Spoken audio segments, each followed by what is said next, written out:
Assalamualaikum warahmatullahi wabarakatuh.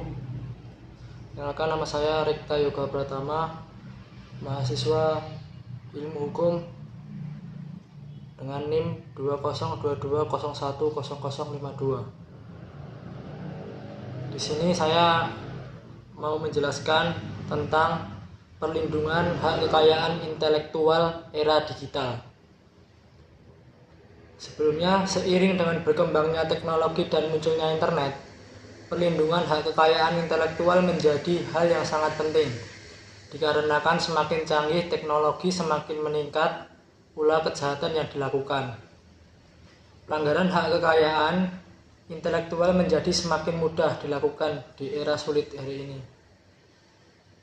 Salah satu isu penting dalam perlindungan hak kekayaan intelektual di era digital adalah pelanggaran hak cipta, pembajakan, mendistribusikan atau menggunakan karya intelektual yang melanggar hak cipta tanpa izin penciptanya.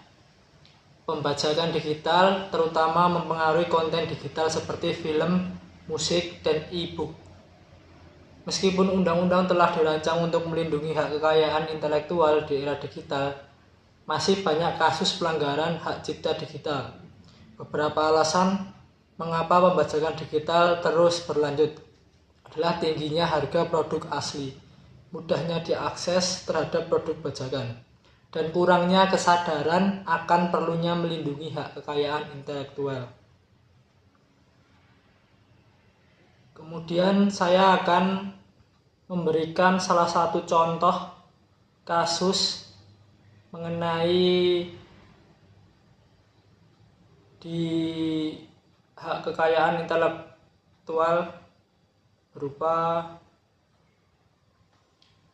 menganalisis tentang studi kasus waralaba, soto ayam Lamongan, dan soto ayam Cak Har yang mungkin menjadi salah satu isu atau kasus di perlindungan kekayaan intelektual di era digital. Kemudian kita bahas dari latar belakangnya mungkin. Dalam dunia bisnis kuliner di Indonesia, persaingan antar franchise menjadi semakin ketat.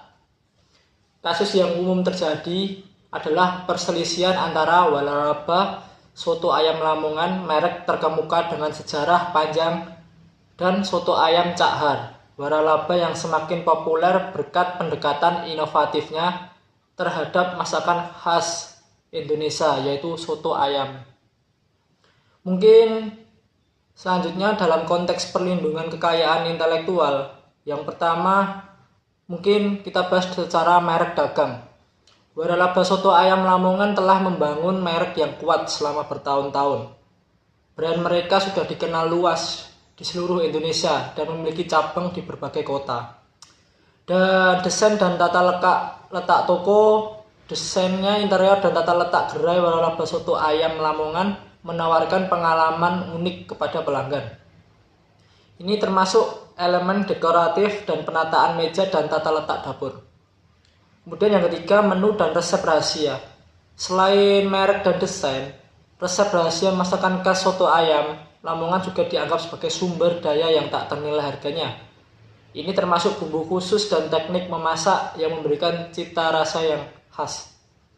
Kemudian selanjutnya perkembangan dan hasil perselisihan. Mungkin kita buka satu persatu. 1. Pembukaan outlet soto ayam Cak Har. Soto ayam Cak Har terbukti menjadi pesaing kuat dengan pendekatan inovatifnya terhadap hidangan soto ayam. Mereka telah membuka cabang dengan berbagai macam rasa dan konsep layanan baru. Kemudian yang kedua, gugatan pelanggaran merek dagang dengan desain. Waralaba soto ayam Lamongan mengklaim bahwa soto ayam Cak Har telah melanggar merek dagang dan desain tokonya. Mereka mengaku ada beberapa elemen di gerai Cak Har yang mirip dengan mereka. Kemudian yang ketiga, mengajukan gugatan. Waralaba soto ayam Lamongan memutuskan untuk mengajukan gugatan terhadap soto ayam Cak Har untuk meminta ganti rugi atas dugaan pelanggaran hak kekayaan intelektual. Kemudian yang keempat, putusan pengadilan. Putusan pengadilan melakukan setelah melalui serangkaian proses hukum dan pembuktian. Pengadilan akhirnya memutuskan bahwa soto ayam Cahar harus berhenti menggunakan merek dan desain yang mirip dengan waralaba soto ayam Lamongan. Mungkin selanjutnya kita implikasikan dan kita pembelajaran. Yang pertama, pentingnya mempertahankan hak kekayaan intelektual. Kasus ini menyoroti pentingnya membela dan melindungi hak kekayaan intelektual, khususnya merek dagang dan desain yang membedakan suatu perusahaan dari pesaingnya. Yang kedua, kesadaran hak kekayaan intelektual penting bagi perusahaan dan afiliasi untuk meningkatkan kesadaran dan pemahaman tentang hak kekayaan intelektual dan konsekuensi hukum dari pelanggaran. Kemudian yang ketiga, penyelesaian hukum sebagai solusi. Dalam hal ini, sistem hukum memberikan wadah untuk menyelesaikan perselisihan ini, menunjukkan bahwa ada mekanisme untuk melindungi hak dan kepentingan suatu bisnis. Kemudian yang keempat, inovasi sebagai daya saing. Waralaba yang terus berinovasi dalam produk pelayanan dan desain outlet memiliki keunggulan kompetitif di pasar yang semakin ketat. Kasus ini menyoroti bahwa pentingnya perlindungan hak kekayaan intelektual, terutama dalam industri waralaba di Indonesia. Dengan memahami dan mematuhi aturan hukum yang berlaku, perusahaan dapat memastikan kelangsungan dan pertumbuhan bisnis mereka di era digital yang sangat kompetitif ini. Kemudian terakhir, kesimpulan. Saya memberikan kesimpulan mengenai permasalahan tadi dan isu yang diangkat, yaitu perlindungan hak kekayaan intelektual di era digital ini berperan penting dalam menjamin keberlanjutan dan pertumbuhan industri kreatif dan inovatif. Era digital telah mengubah cara kerja industri kreatif secara dramatis berkat kemajuan teknologi dan akses yang lebih mudah terhadap konten digital yang mana hal ini membawa manfaat yang besar namun juga membawa tantangan baru terkait dengan semakin maraknya pelanggaran hak kekayaan intelektual di era digital yang semakin maju dan kompleks. Diperlukan upaya berkelanjutan untuk memperkuat dan memperbarui sistem perlindungan kekayaan intelektual. Artinya harus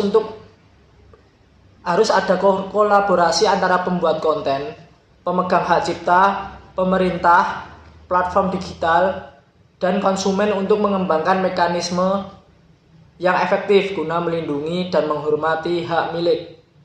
Kesadaran akan pentingnya hak kekayaan intelektual harus ditingkatkan melalui kampanye dan program pendidikan yang ekstensif dengan meningkatkan pemahaman mereka tentang hak cipta, paten, dan merek dagang dan desain industri.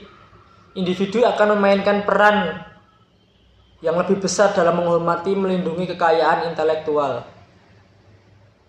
Kemudian di era digital ini, selain meningkatkan kesadaran, perlindungan hak kekayaan intelektual harus memerlukan penyempurnaan peraturan hukum yang ada. Regulasi harus mampu beradaptasi terhadap evolusi teknologi digital dengan mengatasi tantangan baru seperti pembaruan teknologi yang pesat, perlindungan data pribadi, dan transaksi digital. Dalam hal ini, pemerintah harus aktif memperbarui dan melengkapi peraturan untuk melindungi hak kekayaan intelektual. Teknologi juga memainkan peran penting dalam melindungi hak kekayaan intelektual di era digital dengan pengembangan teknologi digital yang mana harus fokus pada pengembangan solusi yang melindungi hak kekayaan intelektual seperti teknologi manajemen hak digital atau DRM untuk mencegah penyalinan dan penggunaan konten tanpa izin. Selain itu, akses terhadap konten digital bajakan juga harus diatur.